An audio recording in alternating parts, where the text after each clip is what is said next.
Glórias a Deus. Quero saudar você com a paz do nosso Senhor Jesus Cristo. Conforme eu já disse, nós estamos em um número reduzido, muitas atividades, muitas pessoas, com outras coisas para se fazer. Mas o que importa é que você está aqui para ouvir a palavra do Senhor. Não temos um discurso, mas temos a exposição da palavra, é o objetivo de você ouvir, de você realmente ser capacitado dentro dos caminhos do Senhor. Quero convidar você a abrir a palavra de Deus no livro de Gálatas.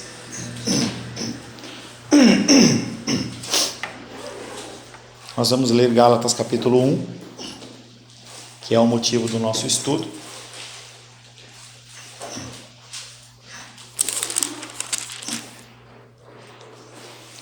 Gálatas capítulo 1.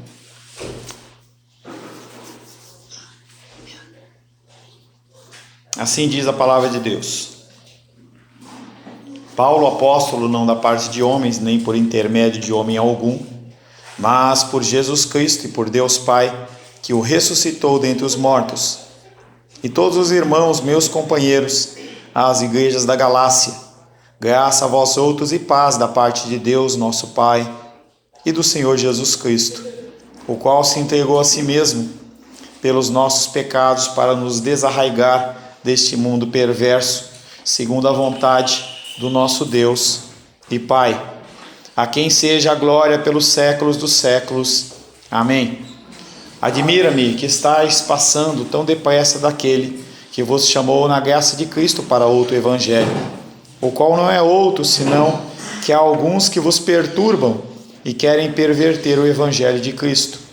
Mas ainda que nós, ou mesmo um anjo vindo do céu, vos pregue evangelho que vá além do que temos pregado, seja anátema.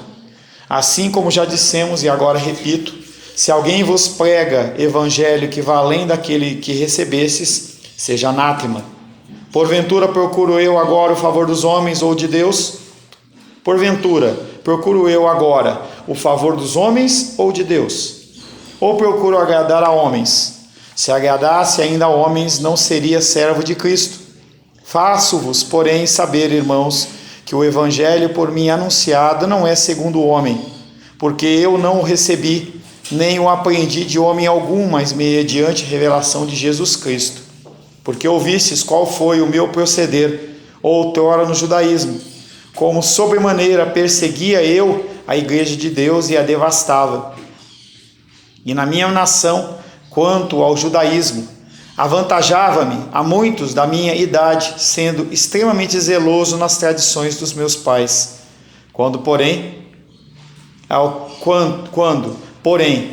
que me separou antes de eu nascer e me chamou pela sua graça, aprove revelar seu Filho em mim, para que eu o pregasse entre os gentios sem detença, não consultei carne e sangue, nem subi a Jerusalém, para os que já eram apóstolos antes de mim, mas parti para as regiões da Arábia e voltei outra vez para Damasco. Palavra do Senhor, amém? Amém. Você tem aula? É você que quer dar aula? Tem aula. Tem. Pedro?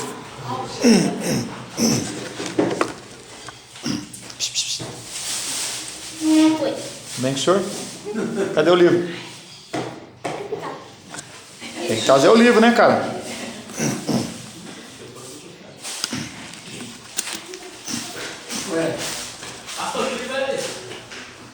Apostilinha, tem uma apostilinha, um livrinho. Não, mas ele não tem não. Tem. Oxe, demos para todo mundo. Mas ele molhou. Ah. Não é que ele não tem. Ele traz um para ele. Amém. Semana passada iniciamos Gálatas capítulo 1, verso 7, e falamos que o motivo da perturbação que estava havendo dentro da igreja. Nós falamos que o verbo grego para perturbar significa sacudir ou agitar, e o que aqueles homens, aqueles falsos mestres faziam era trazer uma confusão intelectual, traziam conceitos diferentes de um lado, e do outro lado criavam divisões. Isso é uma ação normal. Quando você traz um conceito diferente do que está sendo pregado, as pessoas elas se dividem. porque normalmente o coração ele tende para um lado ou tende para outro. Falamos também que nós não podemos modificar ou fazer qualquer tipo de acréscimo ou decréscimo do Evangelho, sem que alteremos radicalmente a sua mensagem, e isso é uma prática comum. Se tira parte do Evangelho, é como se você escolhesse apenas aquilo que você quer seguir ou ouvir, então eu retiro e coloco uma doutrina diferente. A gente estava discutindo aqui a respeito dos nomes de igreja antes de começar. E aí você tem igrejas históricas, como Igreja Assembleia de Deus, como Igreja Batista, como Igreja Metodista, como Igreja Presbiteriana. E aí as pessoas elas discordam de algum tipo de ponto. E aí o que você faz? Você acrescenta um nome. Cristã, pentecostal, avivada, do reino de Deus. E aí você começa a criar, você cria uma outra igreja, em que aquele ensino, que era um ensino aparentemente puro, ele já fica contaminado ou maculado, que era o que estava acontecendo na igreja da Galácia. Falamos que o apóstolo Paulo, de cara, ele se surpreende, porque ele deixou um evangelho rico, vivo e verdadeiro, e aqueles homens, eles facilmente, eles tenderam para o outro lado. Eu lembro que, certa vez, até gerou confusão. Uma vez eu postei dentro dos versículos que eu posto normalmente, e aí eu coloquei isso, e aí o irmão ele se ofendeu, e aí veio falar comigo que eu estava atacando ele. Ele falou: não, querido, é o versículo que está dizendo isso, porque ele estava desejando sair para outro tipo de coisa. Quando ele leu aquele versículo, ele sentiu como se eu estivesse perguntando: você estava no evangelho comigo, agora você está se pervertendo, está para o outro lado. É interessante que a palavra tem este efeito. A palavra, ela entra e ela faz efeito. As pessoas, elas não conseguem ter a palavra no coração e simplesmente ela fica ali inerte. Ela não fica inerte, ela age. A segunda reação de Paulo é de indignação, em especial com os falsos mestres, e ele chama eles de anátema, de maldito. Não é uma característica comum você ver isso dentro da palavra de Deus, esse contexto de você amaldiçoar. Mas essa palavra anátema é uma palavra muito séria, porque ela tem uma conotação não de uma maldição humana, mas de uma maldição divina. É Deus próprio banindo a pessoa do convívio. Isso acontece? Acontece. Quando você vê o Evangelho de Mateus, se não me engano, capítulo 18, 3, eu sempre troco, acho que é 18. Ele fala do contexto de você chamar a atenção de uma pessoa. Ela está em erro, está em pecado, você vai a ela e chama a atenção dela. Se ela se corrigir, você não precisa contar para ninguém, ficou ali e resolveu. Se a pessoa não se corrigiu, você vai com uma testemunha, chama a atenção da pessoa novamente. Se a pessoa se corrigiu, fica ali entre você, a testemunha e a pessoa. Se a pessoa ela não se corrigiu, você leva para a igreja ou para o pastor e ela é repreendida. Se ela se corrigiu, tudo bem, mas se ela não se corrigiu, ela é considerada como anátema. Aquela pessoa ela tem que ser convidada a sair da igreja. É nesse contexto que aparece, eu já falei para vocês e volto a dizer, é nesse contexto que aparece, onde 2 ou 3 estão reunidos, ali estou. Não tem nada a ver com reunião de oração. Onde 2 ou 3 estão reunidos, está falando de disciplina, e não de oração. E aí os irmãos na reunião de oração, bom, podemos começar a oração, porque já tem 2 ou 3 reunidos. Não, ali está falando de disciplina. Se já passou por todos os momentos, por todas as instâncias, e a pessoa ela não quer correção, ela pode ser convidada a sair da igreja, que Jesus Cristo atesta aquilo. Tá? Você pode explicar então se 2 ou 3 reunidos um dia também? De novo? Você falou que não é o que a gente pensa que é. A gente acha que é a reunião de oração, que é onde você está, tem 2 ou 3 pessoas, você já pode orar uma reunião de oração, porque aí Deus está com você. E isso não se diz respeito à oração, porque senão você não podia orar sozinho. Você precisava sempre de alguém para orar com você. Então quando você está executando uma disciplina, o Senhor ele atesta a decisão da igreja. Então onde 2 ou 3 estão reunidos, Deus falando, Deus atesto essa disciplina, inclusive para você colocar a pessoa para fora da igreja. Mas esse versículo está falando de disciplina? Está falando de disciplina. onde dois é só você ler o texto. Vamos lá, Mateus 18.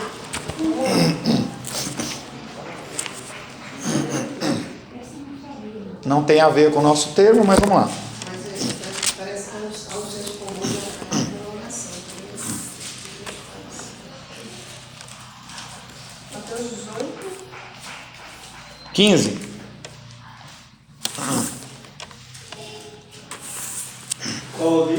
Mateus 18, 15. Pode ler? Não. Eu vou ler que eu já explico. Mateus 18, 15.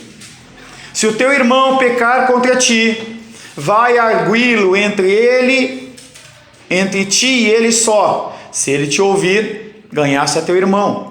Se porém não te ouvir, toma ainda contigo uma ou duas pessoas, para que pelo depoimento de duas ou três testemunhas toda a palavra se estabeleça. E se ele não atender, diz-o à igreja. E se recusar a ouvir também a igreja, considera-o como gentil e publicano, não é cristão. Em verdade vos digo, que tudo que ligardes na terra terá sido ligado no céu, e tudo que desligardes na terra será desligado no céu. Em verdade também vos digo, que se dois dentre vós sobre a terra concordarem a respeito de qualquer coisa que porventura pedirem, ser-lhe-á concedida por meu Pai que está nos céus. Porque onde estiverem dois ou três reunidos em meu nome, ali estou no meio deles. Apesar do verso 19 falar sobre petição, o texto aí ele não trata de petição, ele está falando sobre essa petição de colocar a pessoa para fora, e não no sentido de você orar pedindo saúde, pedindo qualquer coisa. Vou voltar para Gálatas.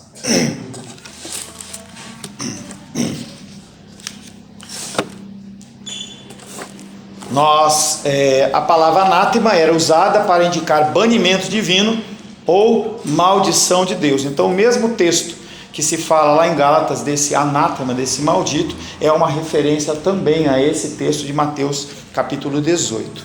2 João capítulo 1, verso 10 e 11.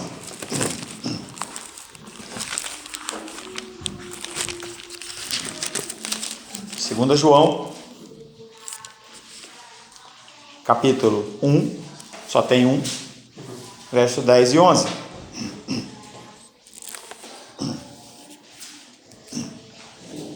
Agora pode ler. Se alguém vem ter convosco e não traz esta doutrina, não o recebais em casa, nem lhes dais as boas-vindas. Porquanto aquele que lhe dá boas-vindas, faça culto de suas obras más. O apóstolo João, ele vai além, vamos dizer assim, do que é o tradicional. Ele fala assim, nem recebe. A pessoa ela vem para a tua casa e vem trazer um conhecimento que é diferente do que você acredita, e é contrário ao que você acredita.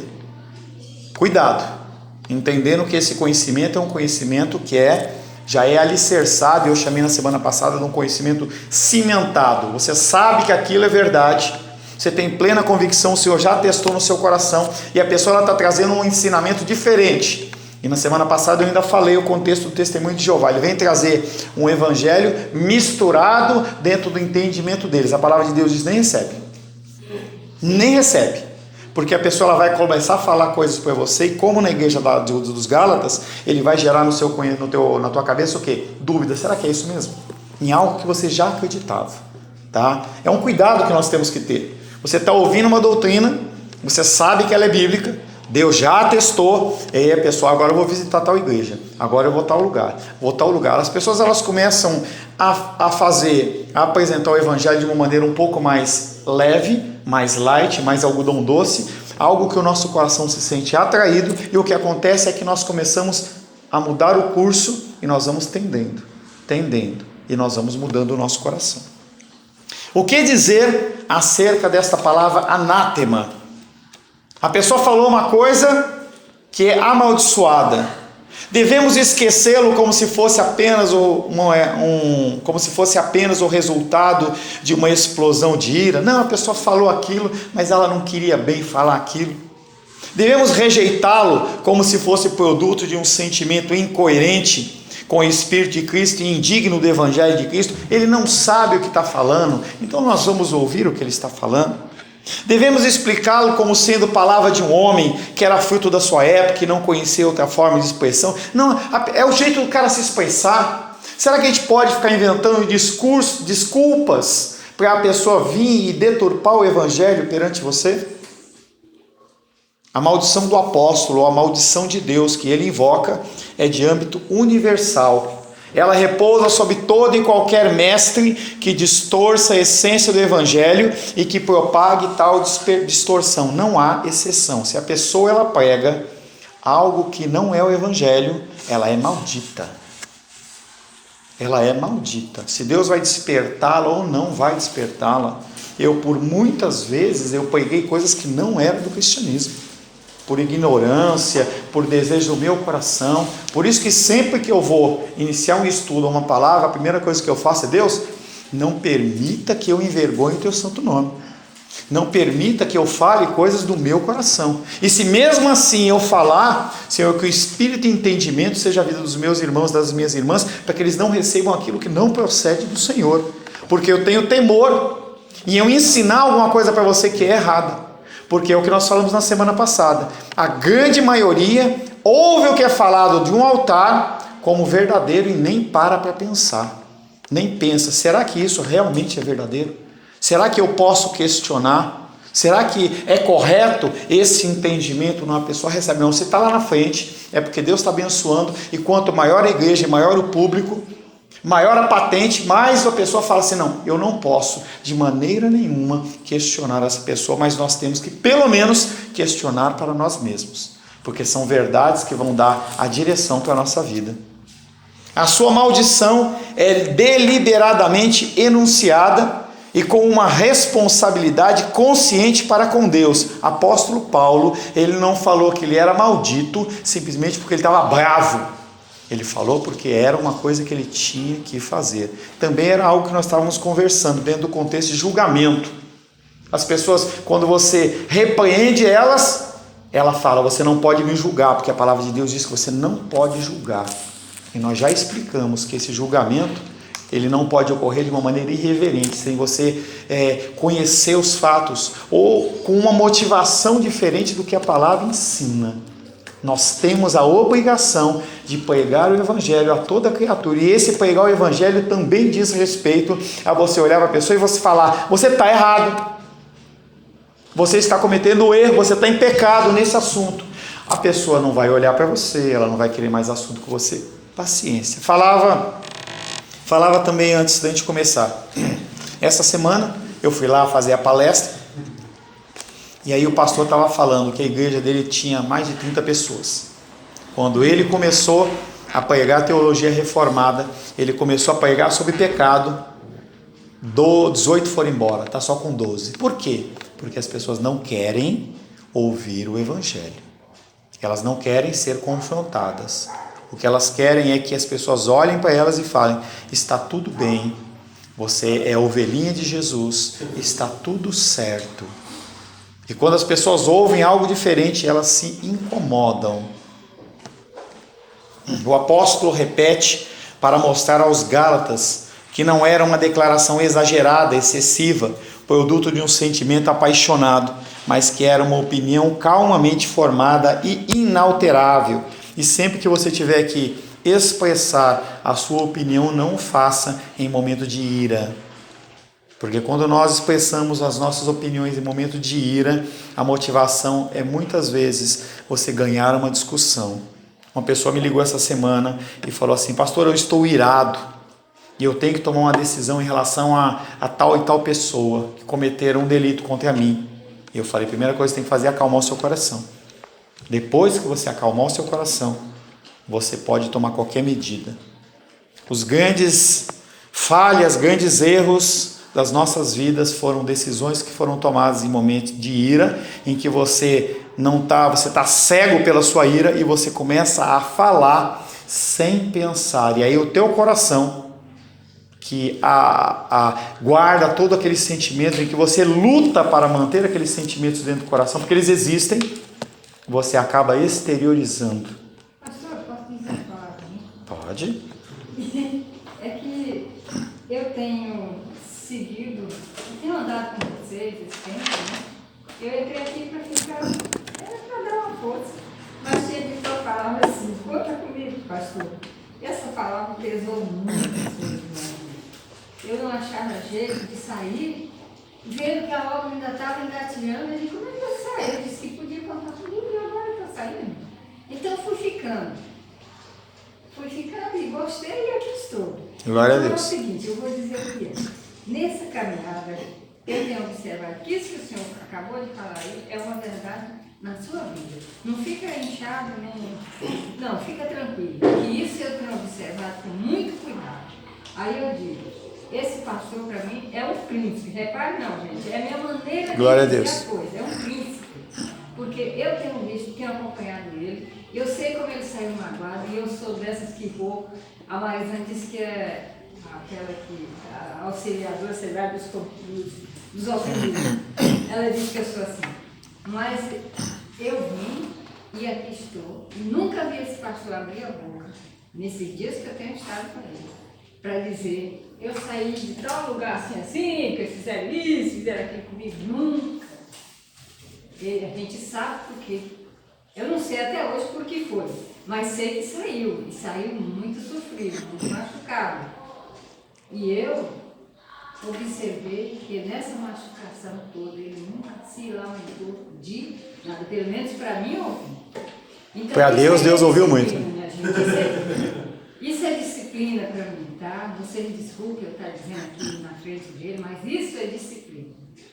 Então, se a gente pudesse aprender o menos um pouquinho com esse homem aí, a gente já estava, assim, numa boa caminhada. Porque eu mesmo não consigo ter tanta disciplina assim. Eu estou falando em casa, com minha família, e às vezes eu não quero dizer, mas acabo dizendo, entende? Não estou falando em relação à sociedade, mas em casa, gente, é onde a gente tem que dar um exemplo, né? Mudança, né? Amém. Amém. Apóstolo Paulo, ele procede a sua opinião de uma forma calma e inalterável. Então Paulo prossegue no versículo 10. Porventura procuro eu agora o favor dos homens ou o de Deus? Ou procuro agradar a homens? Se agradasse ainda a homens, não seria servo de Cristo.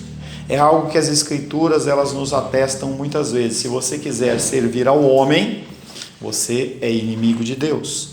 E ele fala também na carta de Romanos, não vos conformeis a esse mundo, não volte àquilo que você fazia, lute contra esse desejo, essa vontade interior, em que as pessoas elas falam assim, mas eu sempre fui assim, eu sou assim, tudo bem, mas você não precisa ser assim para sempre. Você tem que começar a mudar e não há ninguém melhor do que você para olhar no espelho e conseguir identificar em você as coisas que precisam ser mudadas. E aí você identifica isso, vai a Deus e fala, Deus, me ajuda, muda isso em mim, me ajuda a caminhar. Parece que com essa frase que o apóstolo Paulo fala, porventura procuro eu agora o favor dos homens, parece que as pessoas também, não é explícito isso, mas está implícito nesse versículo, parece que as pessoas tratavam o apóstolo Paulo como se ele fosse um difamador, como se ele fosse um bajulador, como se ele fosse um oportunista que adaptava a mensagem ao que o povo queria ouvir. Então ele falava assim, olha, o que eu falei para vocês, eu não falei no sentido de agradar homens, não. Porque o que parece que está sendo dito implicitamente as pessoas estavam acusando, que é isso? O Paulo, ele fala conforme a igreja. A gente lá em São Paulo congregou numa igreja em que o pastor ele começava a pregar biblicamente, ia indo, quando ele via que as pessoas elas estavam ficando tristes, mas Deus tem uma vitória, e aí mudava, você percebia, era como se você pegasse um interruptor de água quente para água fria e fazia assim, plique. E ele mudava a pregação e as pessoas elas ficavam inflamadas, e ficavam alegres, e ficavam felizes.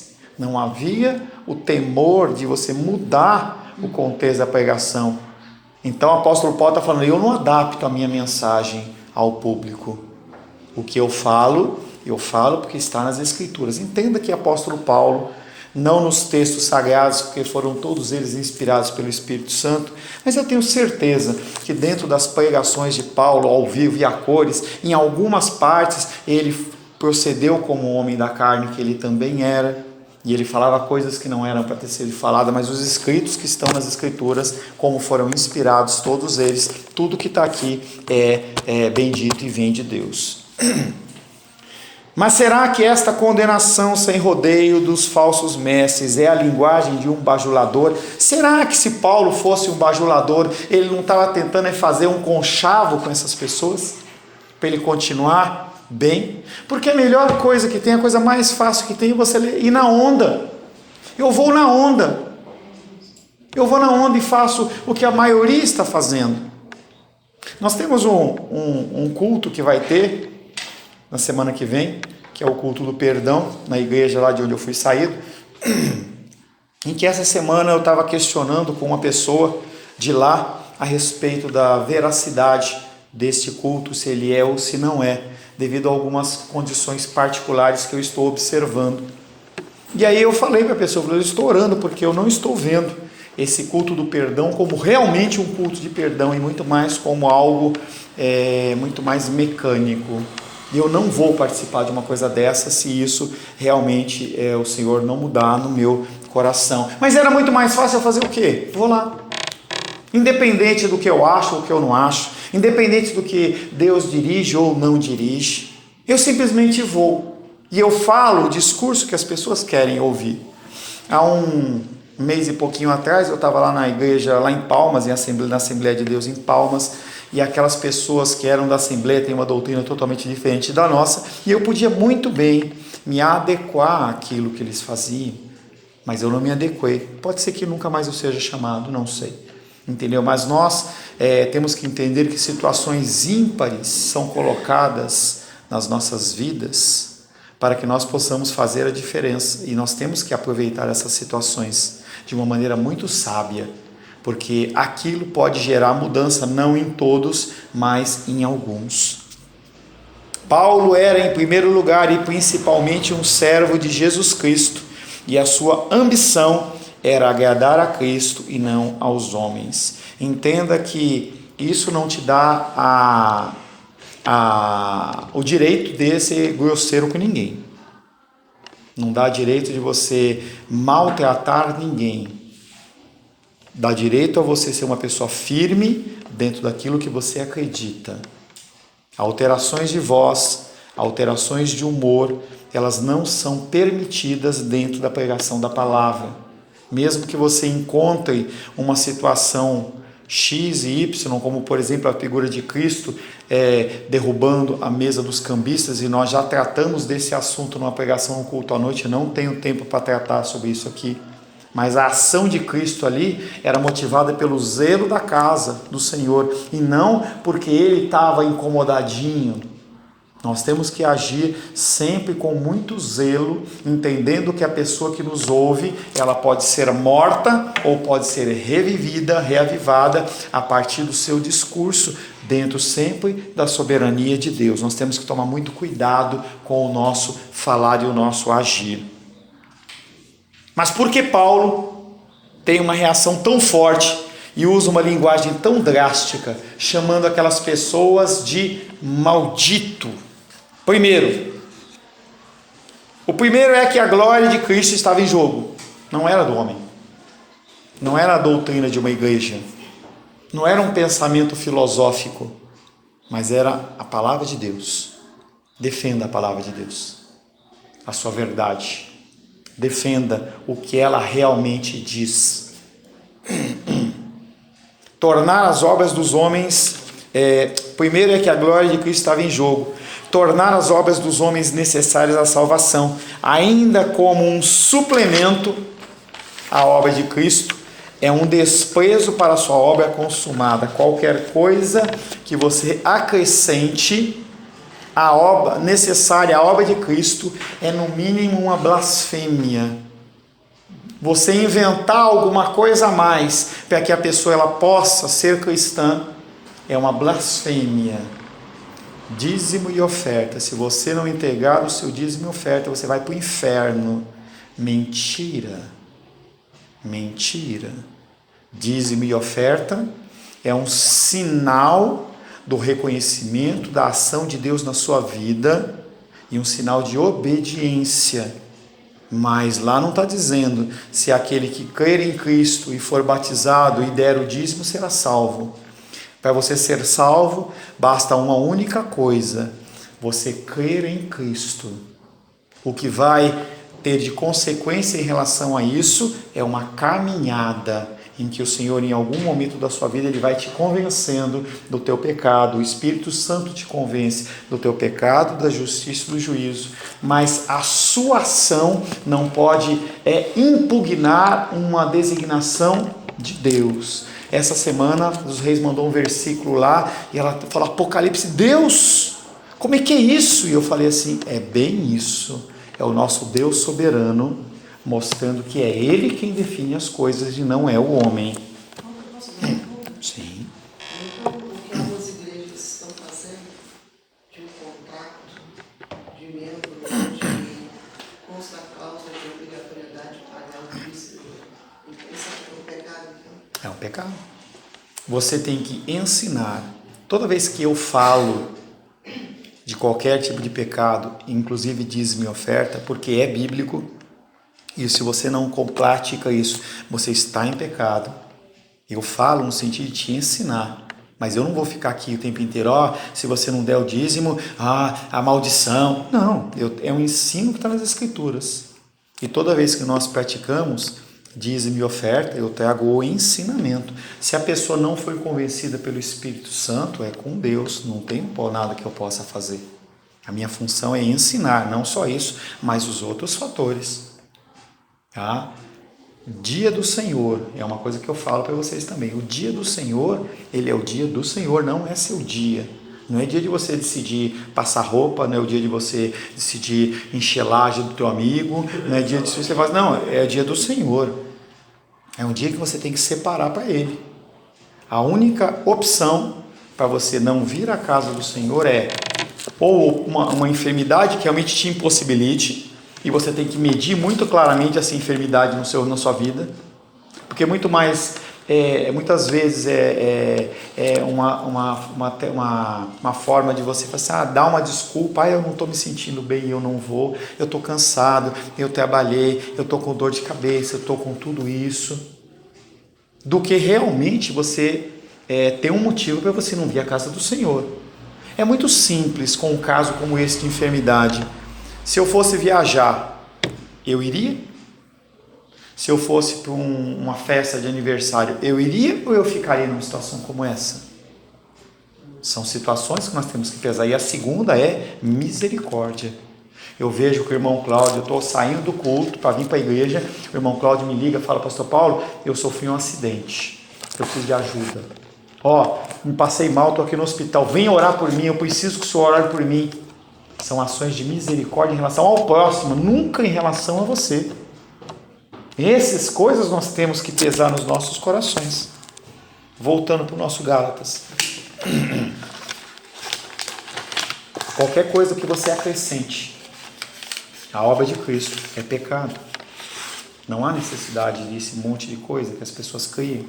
Culto, segunda, terça, quarta, quinta, sexta, sábado, domingo, de manhã, de tarde, de noite. Não é pecado você faltar em um culto durante a semana. Não é pecado.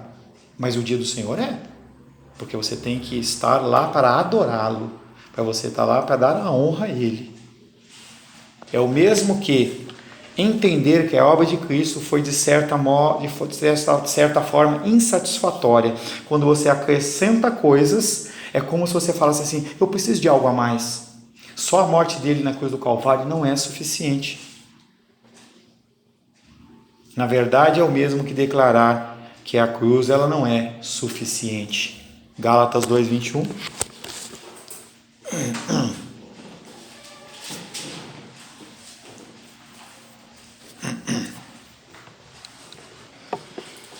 Não anula a graça de Deus, pois se a justiça é mediante a lei, segue-se que morreu Cristo. Se a cruz de Cristo ela não é suficiente, Cristo morreu em vão. O homem ele pode acrescentar algo. ele pode fazer algo para acrescentar. E aí as pessoas fazem aqueles cultos judaizantes, sabe? Você tem que usar um véu, você tem que usar uma roupa, você tem que fazer isso, você tem que guardar tal dia, você tem que fazer isso. As pessoas começam a criar formas de fazer com que você fique preso, enredado. O cristianismo, ele é um cristianismo de liberdade perante os homens, mas você é preso e escravo segundo as Escrituras. Então o que os homens trazem de invenção, você não tem que se prender a ele, mas o que as Escrituras dizem como verdade, você é preso àquele. O segundo motivo é que o bem-estar das almas das pessoas estavam em jogo.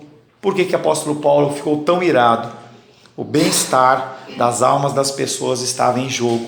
Ele não estava escrevendo acerca de alguma doutrina trivial, mas sobre algo que é fundamental ao Evangelho. É uma coisa que você tem que parar para tomar muito cuidado em relação a isso.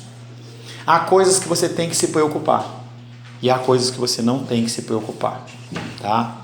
Exemplo, se você pegar as igrejas mais históricas, elas têm uma diferença.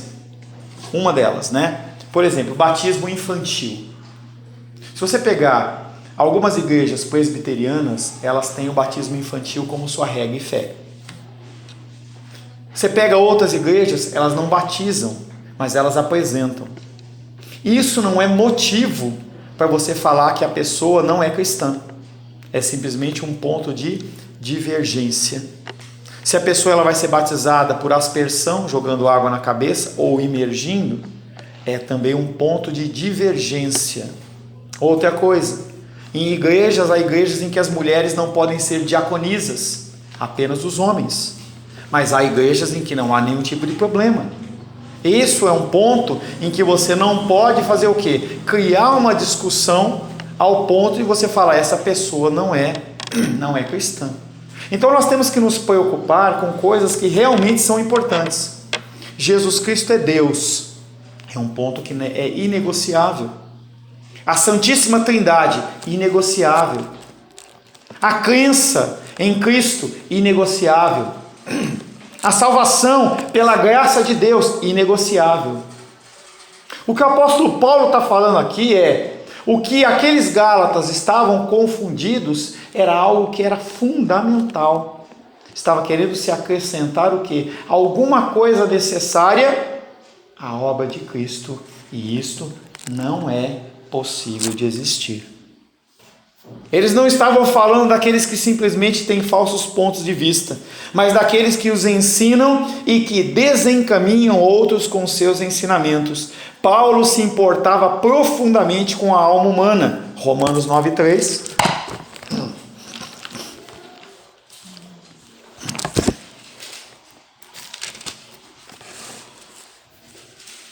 Irmão Cláudio? Romanos 9:3.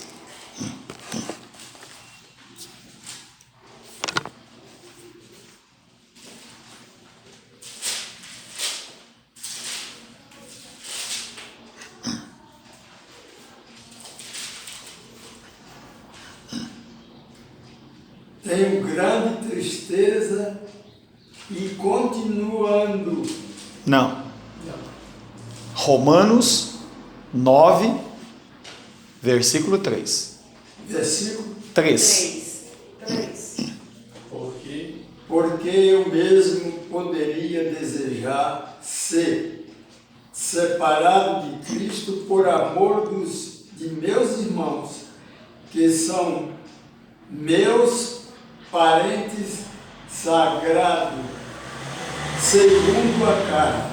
Porque eu mesmo, olha que frase dura do apóstolo Paulo, porque eu mesmo desejaria ser anátema, maldito, separado de Cristo, por amor dos meus irmãos, meus compatriotas, segundo a carne. O que ele fala é, eu até poderia desejar ser maldito, para que o meu evangelho ele pudesse ser pregado numa inteireza, de uma forma pura e simples, em que os irmãos e as irmãs pudessem ouvir e realmente se converter.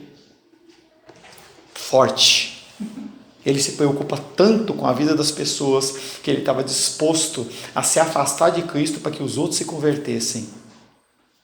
não algo que fosse possível. Ele sabia que o Evangelho de Cristo é o poder de Deus para a salvação. Corromper o Evangelho era destruir o caminho da salvação, condenando à ruína almas que poderiam ser salvas através dele. Marcos capítulo 9, verso 42.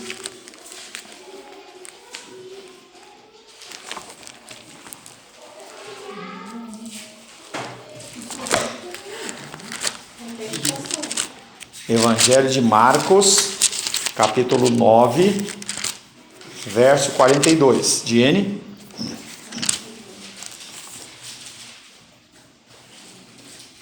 Se alguém escandalizar um destes pequeninos que creem, melhor seria que ele prendessem ao pescoço a morte que os jumentos movem e atraem, né? E atirassem ao mar. E quem fizer tropeçar a um desses pequeninos crentes, não está falando de criança, nós já explicamos isso, está falando de pessoas que são cristãs verdadeiramente. Se alguém fizer tropeçar um desses pequeninos crentes, melhor lhe fora que se lhe pendurasse ao pescoço uma grande pedra de moinho e fosse lançado no mar. O melhor destino para uma pessoa que leva as pessoas que são cristãs ao engano é que ele se matar. Era a melhor coisa para ele fazer. Naturalmente vivemos numa época em que as pessoas que têm opiniões claras e definidas sobre determinados assuntos são consideradas intolerantes e radicais. E quanto mais você conhece o Evangelho, mais a pessoa vai olhar para você e falar assim: intolerante, radical. Quanto mais aquelas que discordam de todas as outras. E aí nós temos um evangelho com um E maiúsculo e um evangelho com a letra minúscula, dizendo sobre o evangelho que é totalmente imaculado.